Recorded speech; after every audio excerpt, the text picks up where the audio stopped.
So we can go ahead and get started. Thanks so much for joining us, Tiffany. And quick introduction, Tiffany Vo is a scientist in the Preclinical Development Group at Therapeutics, which focuses on developing novel encapsulated genetically modified cell therapies for treatment of chronic diseases. She leads the efforts for ex vivo assay development for discovery and IND stage programs. Tiffany received her graduate degree in bioengineering from Rice University in Houston, Texas, and performed her postdoctoral work in the Institute of Medical Engineering and Sciences at MIT in Cambridge, Mass. She has 8+ years of experience in biomaterials, tissue engineering, regenerative medicine, and preclinical models. So thanks so much for joining us, and look forward to your talk. Thank you so much for the introduction. I'm going to go ahead and share my screen. Well, again, thank you so much for the introduction. My name is Tiffany Vo, and on behalf of the team at Sigilion Therapeutics, I'm really excited for the opportunity to discuss our efforts in developing an assay for evaluating a novel encapsulated cell therapy for treatment of mucopolysaccharidosis type 1 or MPS-I. So Sigilion's shielded living therapeutics platform comprises two components. It's a genetically modified cell line that is protected by a biocompatible sphere. And so first for the cells, it is a human cell line that is selected on the following criteria: safety, durability, and scalability, and then can be engineered to express the transgene of choice. And by selecting cell lines with characteristics such as prior safety in clinical trials, contact inhibition, and macrophage-like properties for cleanup, we can develop cells that can stably express the transgene of choice for long duration and long-term viability. Next, the cells will be encapsulated within our dual-layer sphere, and it is optimized to prevent immune response as well as to enhance cell longevity and productivity through proprietary conjugated molecules. This allows versatility across different platforms. Lastly, Sigilion has developed a robust manufacturing and scalable process that can expand both the cell and matrix components and can combine them together to create a drug product. And so these spheres are then administered into the body via a laparotomy into the intraperitoneal cavity. And so this modular platform is really exciting in that it can provide treatment and sustained protein function across a broad range of chronic diseases. And so today I'd like to talk about how Sigilion has begun to explore using their technology for the treatment of a chronic disease, mucopolysaccharidosis type 1 or MPS-I. So MPS-I is a rare lysosomal storage disorder resulting from the deficiency of a lysosomal pathway enzyme alpha-L iduronidase or IDOA.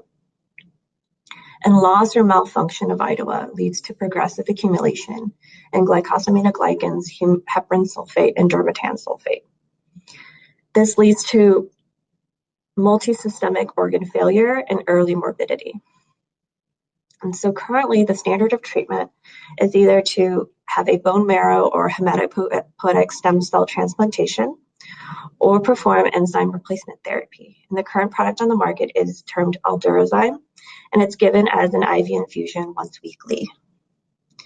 We at Sigilion hypothesized that producing and delivering sustained levels of IDOA can potentially provide a functional cure. So in using our technology, Sigilion has developed an investigational product, SIG005, to avoid immune rejection and deliver sustained IDOA for MPS-I treatment. And so today I would like to go into our efforts to develop an ex vivo assay to test the efficacy of our SIG005 product.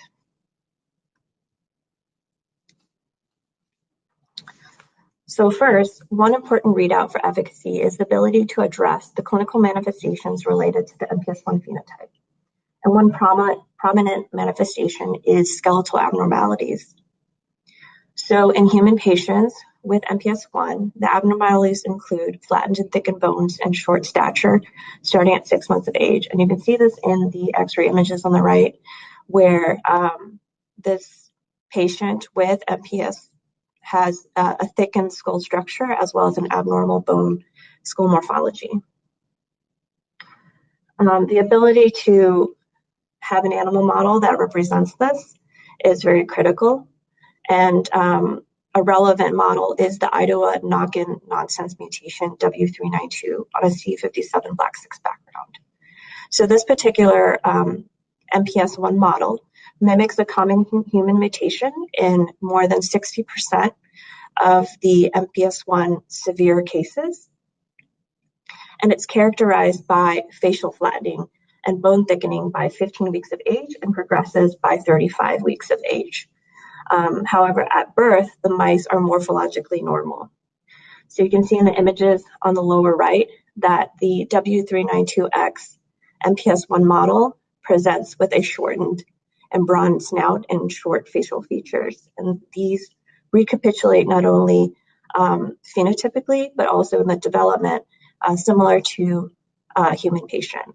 So that suggests that we can track treatment efficacy in our platform by measuring improvements in the bone quality.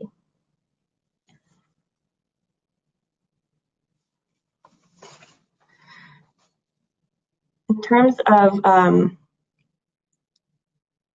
establishing a suitable assay to measure efficacy, there were several criteria that we set to successfully identify a suitable assay, and these are shown in the table here.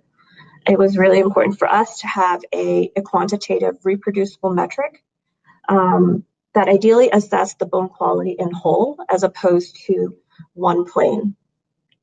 Additionally, the versatility of the assay was essential should we decide to perform tests in vivo or perform longitudinal monitoring over time, or in combination with other assays to provide a more complete picture of the treatment response.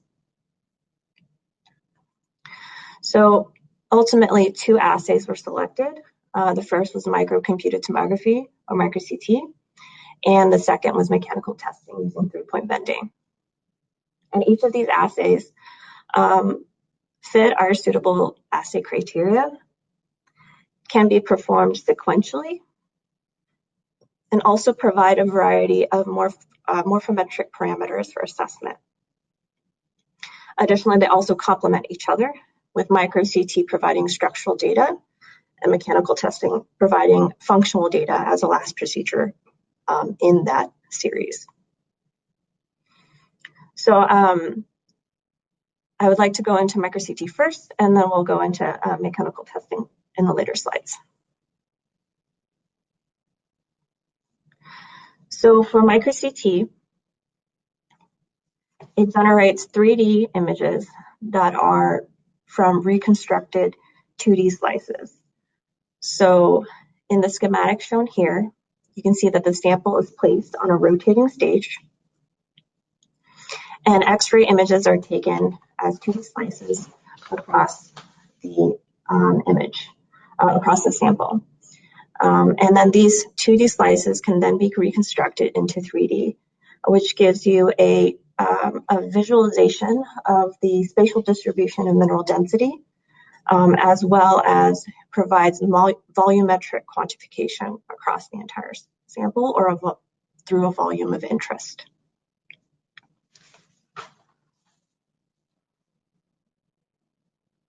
So the resolution and imaging time are dependent on the slice size and the number of slices.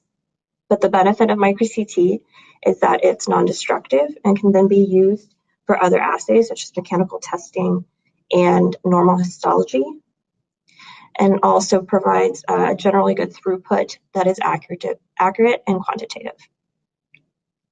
So one example of this used for MPS-I is shown on the right, where micro-CT is shown in the literature to examine the effects of treatment on the MPS-I skeletal phenotype. And in the study, the mouse zygomatic bone, which is shown in the blue and green in the image, was examined after neonatal stem cell engraftment in the liver. And the authors in this paper saw 20 weeks of improvement in the skeletal phenotype in treated versus untreated mice. And this actually can be quantified using micro-CT, where they saw that the zygomatic bone volume in treated mice was significantly lower than that of untreated mice. So this suggests that micro-CT can be used for our purposes. So the approach that we took to using micro-CT can be shown in the above, where we designed a pilot study to distinguish the feasibility of micro-CT to look at the microarchitecture between diseased MPS-I mice and their heterozygous littermate controls. So in the time workflow above, you see that we take the mice and the bones are harvested and fixed. Next, micro-CT was performed. And then the femur was used for further mechanical testing. And then, since the samples are not disrupted, with the exception of the femur, additional analysis is possible again. The 4 bones that we chose to examine were the femur, the tibia, the L5 vertebra, and the zygomatic. So the femur and the tibia were chosen because they are very common bones used for mouse micro-CT. Both of them provide cortical data, which is the dense compact bone, and trabecular data, which is the spongy bone found at the center. Additionally, the zygomatic was chosen because of its relation to the MPS-I phenotype with the coarse facial features. And in this case, we looked at the whole length of the zygomatic, as well as different volumetric regions of interest along the length of the bone. And then lastly, the L5 vertebra was chosen due to its resistance to age-related bone loss. And so for a treatment that requires a long treatment timeline, being able to decouple the effects of age-related bone loss to treatment efficacy is critical, and the L5 vertebra allows us to do that.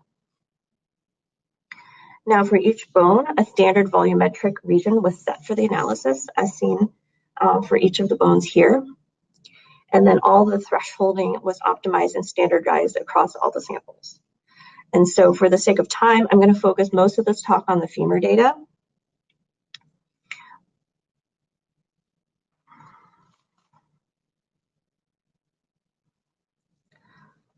So in the pilot efficacy study, we looked at the differences between MPS-I disease and heterozygous control mice. And so here are sample micro-CT images from both the femur, which is in the top row, and the tibia in the bottom row, for MPS-I mice on the left and the heterozygous mice on the right.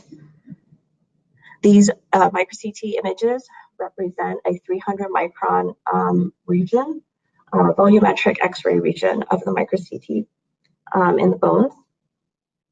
And it can be readily observed that the trabecular bone, which is that spongy bone in the center, is much more dense and extensive compared to in the MPS-I mice compared to the heterozygous control mates. And so it's both apparent in the femur as well as the tibia.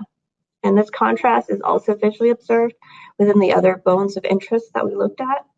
And when you quantify these bone parameters, such as bone volume, bone mineral density, and bone thickness, it also correlates with this visual contrast, suggesting that micro-CT can be used for analysis.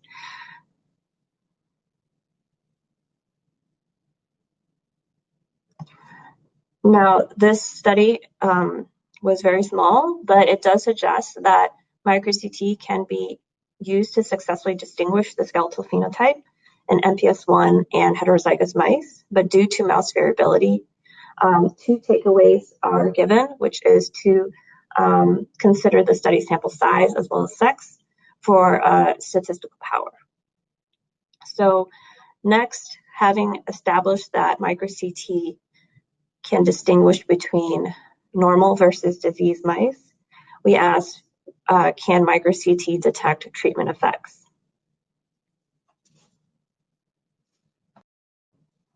So in this pilot efficacy study, we looked at MPS-I mice that were treated with SIG005, Sigilion's investigational product, and compared them against untreated mice. So the untreated mice are shown in the top row, and the treated mice with SIG005 are in the bottom row.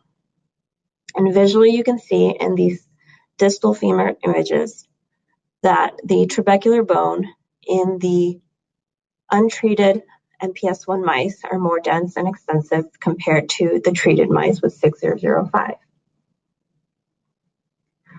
You can see also we can quantify this with micro-CT, and two of the morphometric parameters for micro-CT are shown in the graphs on the right. First, we looked at trabecular bone volume fraction, which provides the relative trabecular bone in a given volume. And you can see in both male and female mice, we see significant reduction in the trabecular bone volume fraction in treated versus untreated mice in the orange bars. Similarly, for bone mineral density, this shows the average density of bone. In both male and female mice, we also see a significant reduction in that bone mineral density in treated mice versus untreated mice, suggesting that micro-CT can capture treatment-related effects in the bone phenotype.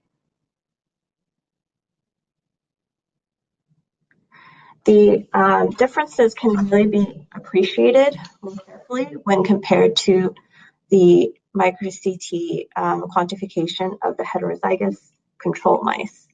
And so here in the micro-CT images above of the distal femur and the graphs below, you can appreciate that in the trabecular bone volume fraction as well as the bone mineral density, the significant reduction in both bone morphometric parameters from treated to untreated, and then also the fact that the levels are not significantly different from those of the normal heterozygous mice.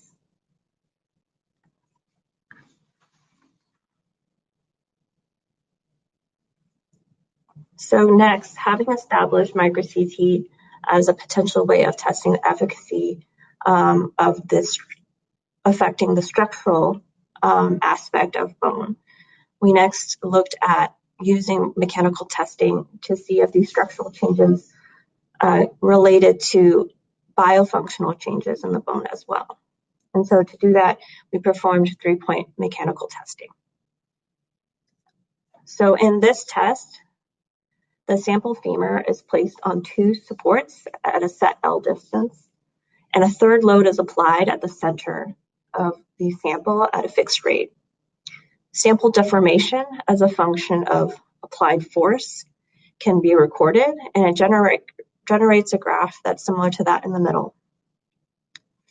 And this graph tells us a little bit of information regarding the bone's properties, such as the ultimate load, which is the maximum bone strength, the area under the curve, which is the work to the fracture point, and then the fracture point, which is the load at which the bone breaks. And so when we first did mechanical testing for the pilot study comparing untreated MPS-I mice against the controls, you see that MPS-I mice have a significantly greater maximum bone strength or ultimate moment compared to control mice, which relates to the thicker and denser bones of the MPS-I mice. When performed in conjunction with the efficacy study, we can see that the correction of the bone phenotype in the MPS-I treated mice is also related to reduction in the maximum bone strength as well. So in the image on the right, which is micro-CT images that are transverse for the femur, you see that in untreated mice, the MPS-I cortical bone thickness is much larger compared to those in treated mice. And this is quantified using micro-CT, showing a trend downwards in the thickness of the cortical area. And then when mechanical testing is performed, you can see that there is a significant difference and reduction in the maximum bone strength of treated versus untreated. And this, again, correlates with the differences in the structure properties of the bone.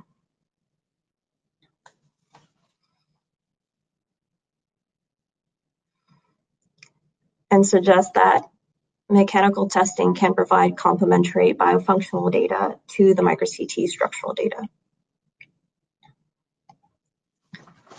So in summary, we've successfully demonstrated the feasibility of 2 assays that can be used to assess the efficacy of a modular cell therapy for the treatment of MPS-I. And micro-CT can be used to detect the microarchitectural differences in bone between MPS-I and heterozygous littermate controls. And mechanical testing using 3-point bending can be used to detect and quantify biofunctional changes related to those structural differences. In a pilot efficacy study, we showed that Sigilion's product 6005 reduces MPS-I related bone abnormalities in MPS-I mice. So now we are working on implementing these assays in long-term and powered studies for our MPS-I program. And if you're interested in learning more about our technology platform or learning more about the 6005 product, beyond the ex vivo assays that I've shown here, please visit the Sigilion website or via our posters and presentations at World and ASGCT. And with that, I'd like to thank you all and also acknowledge the tremendous contribution from the Sigilion team, especially those in preclinical development, and our rare diseases team, who is working very hard on this MPS-I program. Thank you very much. Thanks so much, Tiffany, for a great talk. We can now open it up for if anybody has any questions.